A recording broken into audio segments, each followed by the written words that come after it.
Welcome. Today, we're cracking open the latest global risk report from the World Economic Forum. But we're not just looking at the big picture. We're going to zero in on what all these global shakeups really mean for business leaders in Northern Africa.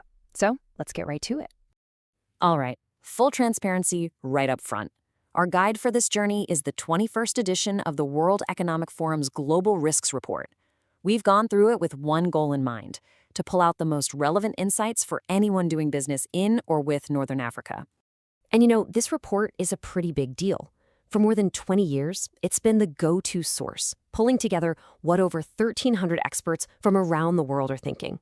It's not a crystal ball, but it's probably the next best thing for understanding the challenges headed our way. So what's the big takeaway this year? Well, the report doesn't pull any punches. The phrase they use to describe where we are right now is on a precipice. You've got conflict, a volatile economy, and a world that feels like it's breaking into pieces. It's intense. Now, check this out. When they asked all those experts what the next 2 years look like, half of them, a full 50%, said turbulent or even stormy. And look at that little sliver over there. Only 1% expect things to be calm. That really sets the stage, doesn't it? Okay, so the world is feeling anxious. But how do we make that useful? What does a turbulent globe actually mean if you're trying to run a company in Northern Africa? That's the exact question we're going to tackle.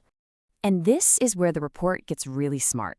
It splits the risks into two different timelines: what's coming at us fast in the next 2 years, and the slower, bigger dangers brewing over the next 10. And boy, are they different. So, in the short term, it's all about us, human-made problems. We're talking about geoeconomic confrontation, misinformation, and deep societal divides.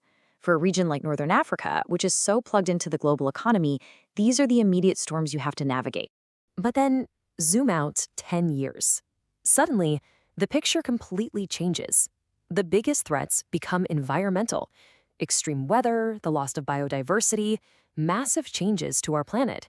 For a region so exposed to climate change, this is the giant wave building on the horizon for Northern Africa.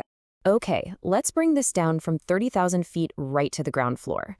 The report actually surveyed thousands of business leaders on what they see as the top threats in their own countries. This is where we get the real story from the front lines in Northern Africa. And this, looking at Algeria as a great example for the region, tells you everything. Look at the top concerns. It's all about the economy. We're talking inflation, not enough jobs, supply chains breaking down. These are the real, everyday headaches that keep business owners up at night. Let's just pause on that number 3 risk for a second: supply chain disruption. This isn't just about boxes on a boat. This is the lifeblood of business. It's about getting parts. It's about exporting your goods. When that system gets clogged up, the whole economy feels it. So here's where it all connects. Remember that number 1 global risk we just talked about? Geoeconomic confrontation? Well, that's the engine driving these local economic problems in Northern Africa. There is a direct line from political tensions on the world stage to the bottom line of a local business. So we have to talk about this term: geoeconomic confrontation.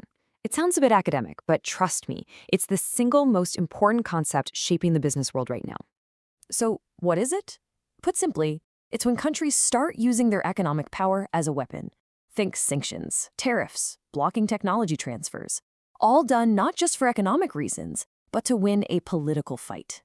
The global economy is basically becoming a new kind of battlefield.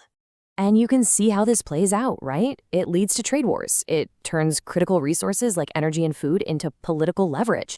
It just makes everything more unpredictable and frankly more dangerous for businesses that rely on global trade. This is the new normal. But the story doesn't end there. While everyone's busy dealing with these geoeconomic fights, a whole different set of risks is quietly gathering speed. And these are the technological shocks that are getting closer, way faster than most of us think. Let's look at things like quantum computing or advanced biotech. Right now, in the 2-year view, experts rank them way down at number 33. Not a huge concern. But look 10 years out, it jumps up to 25. That's what you'd call a classic sleeper risk. It's quiet now, but it's waking up. I mean, take quantum computing. One of the scariest things it could do is break the encryption that keeps all our data safe online. The report talks about a harvest now, decrypt later strategy, where hackers steal our encrypted secrets today, knowing that in a few years, they'll have the key to unlock everything. That could shatter the digital trust we all rely on. But if you think that was a big jump, just look at AI. In the next 2 years, the risks from AI are way down the list at number 30. But in 10 years, it skyrockets to become the 5th most severe global risk. That is a stunning leap. It shows the world is rapidly waking up to the huge, long-term challenge that AI represents. So, what do? The report suggests we need to be more nimble. Forget waiting for everyone to agree on everything. We need to build small groups, coalitions of the willing, to solve specific problems. We need governments and businesses talking to each other more. And, critically, we need to invest in R&D to get ahead of these tech risks and maybe even turn them into opportunities. And all this really boils down to one final crucial question. For decades, the name of the game in business was efficiency.